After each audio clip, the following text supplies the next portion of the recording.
And again, just kind of reiterate, if I ask about the Rush Memorial, what was that? How was that important? You said Rush Memorial was important because it was. All right, I'm rolling. Okay. I'm going to ask you about a couple of sites pertinent to the movement. The Atlanta Student Movement headquarters at Rush Memorial. The Atlanta Student Movement at Rush Memorial was really my second home away from the campus. I spent quite a bit of time there. That was the nerve center. One of the fascinating things to me about the movement is that the Atlanta African American community supported it so completely. For example, many of the students had never been to some of the places where they demonstrated. There were 16 facilities on October 19th where we demonstrated. We all appeared at those facilities, 16 facilities at the same time at 11 o'clock. And we called the newspapers before and said, something is going to happen downtown. Because we recognize the importance of having media coverage for our movement. The other thing we did to ensure that we had that coverage was to invite Martin Luther King Jr. to demonstrate with us. Now, Lonnie had talked with ML before, but on the 18th, he put in a call to him. Then he said, Herschel, you talk to him because I think he'll pay more attention to a woman. And I asked him if he would come demonstrate with us. And he said that he would. I think he was a bit hesitant because when we were released, he was remanded to Albany because of a previous arrest that prevented him from getting involved in more demonstrations. And he knew that, but he joined us anyway. And so he was a remarkable man. But I think it's important that the distinction between the four major civil rights organizations be kept in mind. NAACP and CORE. Interestingly enough, they were based in New York.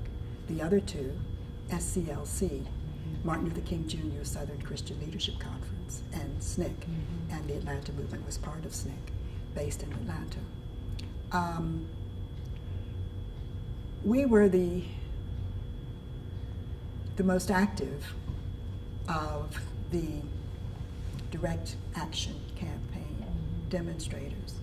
And we used to often call SCLC SLIC, because we would demonstrate and then the American people would give money to SCLC. They didn't give us any money. But as I was saying, back to headquarters. The taxi drivers volunteered to come by the office and see what students needed to be deployed. And they took the students and didn't charge any fees. Women from the church came, made sandwiches for the students who didn't have time to have lunch. And of course, we were poor students, and we couldn't eat off campus hardly. And so they came and made sure that we had lunch. I had mentioned before that some of the adults in the Student Liaison Committee had posted a bond for students based on their own property. And so there was a very important community support. We never did any fundraising. Often on Sundays we would go to churches like Wheat Street or Friendship and talk about the movement. There would be a collection, but that never came to our coffers. But it was used in some way to support the movement. But I think one can't underestimate the important role played by the members of the African American community in Atlanta. If I could comment too on two encounters I had with whites during that period. And in the later stages of demonstrating, because the picketing had to go on constantly, except for the truce period between October let's say 25th through November 25th, when the merchants asked that we have this truce period so they could negotiate. They didn't do any negotiation. It was just to give them a chance to breathe and to not have the picketers in front of their facilities. And so we resumed our picketing on the 25th. But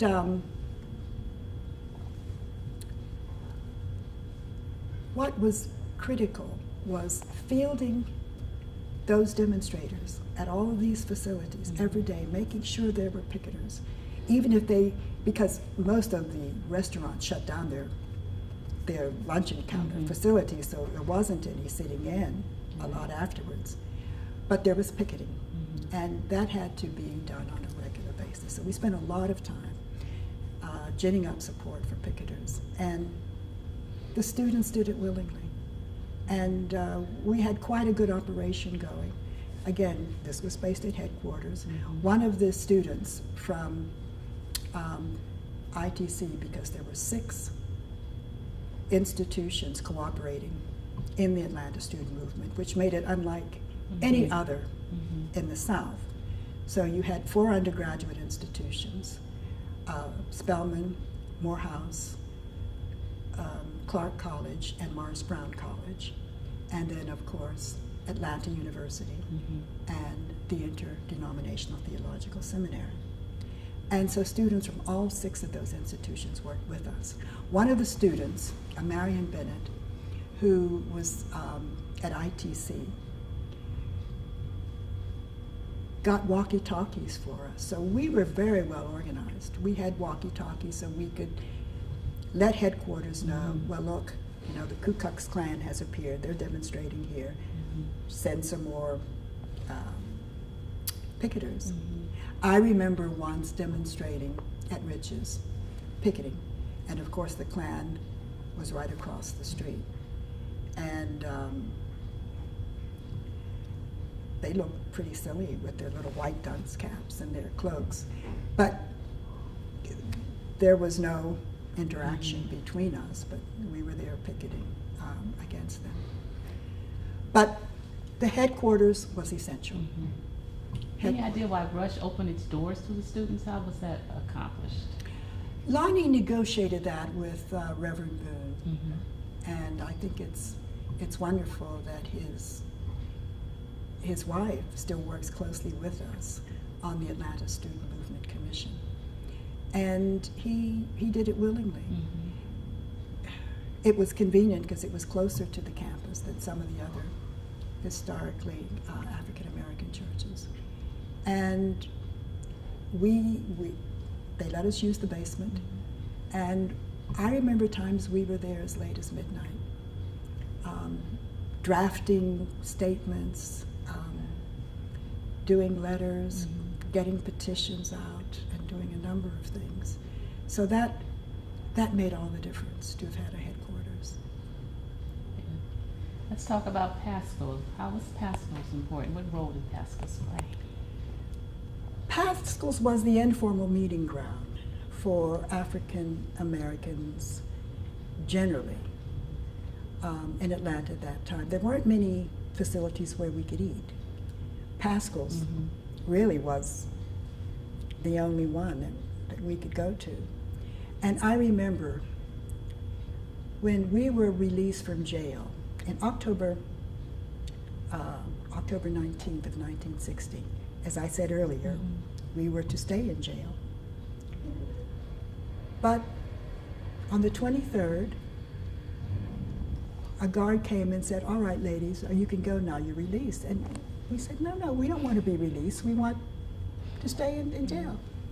It turned out that, as you may recall, John F. Kennedy was running against Nixon for the presidential elections.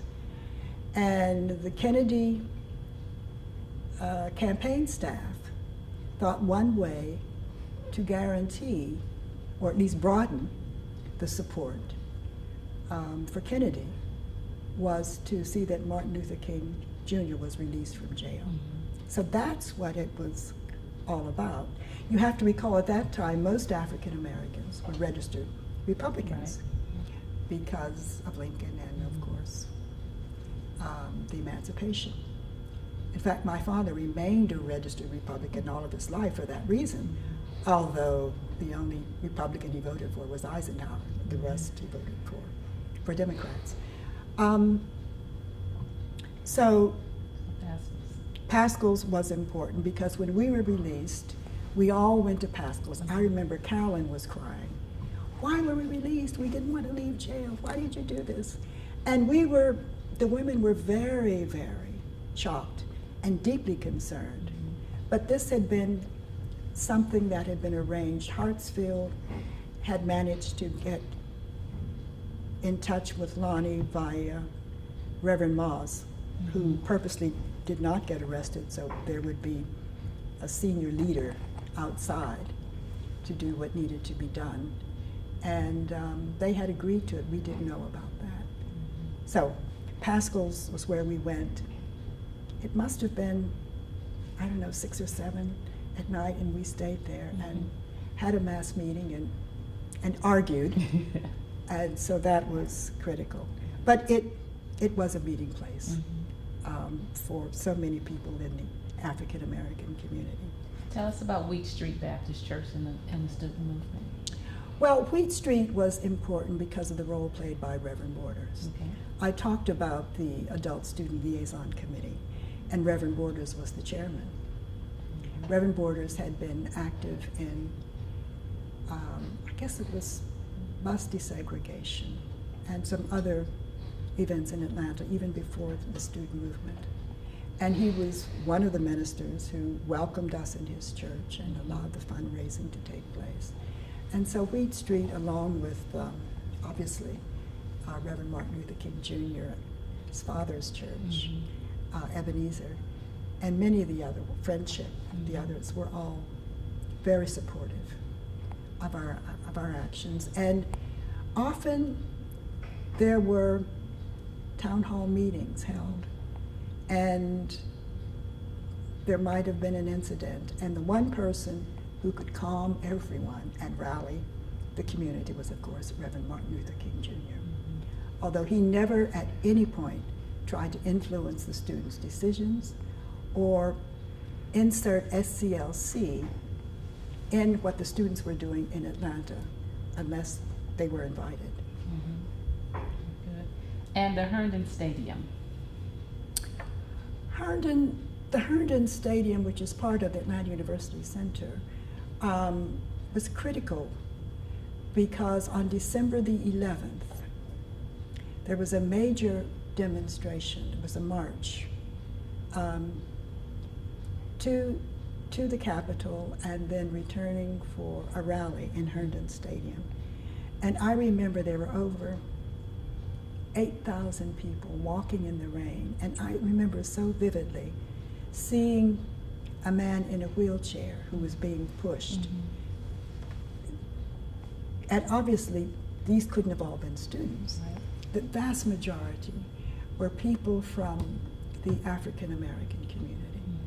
And it just so happened Malcolm X was in town that day, I guess for 2 or 3 days.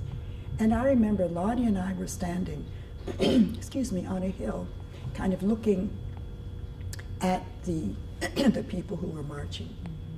And Malcolm came up to us, excuse me, and said, "Lonnie and Herschel, how did you do it? How did you do it?" And I've never forgotten that because I think Malcolm X had a bad rap. He really was a man searching for truth and strategies that could make a difference. So that was very memorable to me, not only because of the large turnout of the African American community in the rain, but also because of that encounter with Malcolm X. Okay? Okay, I want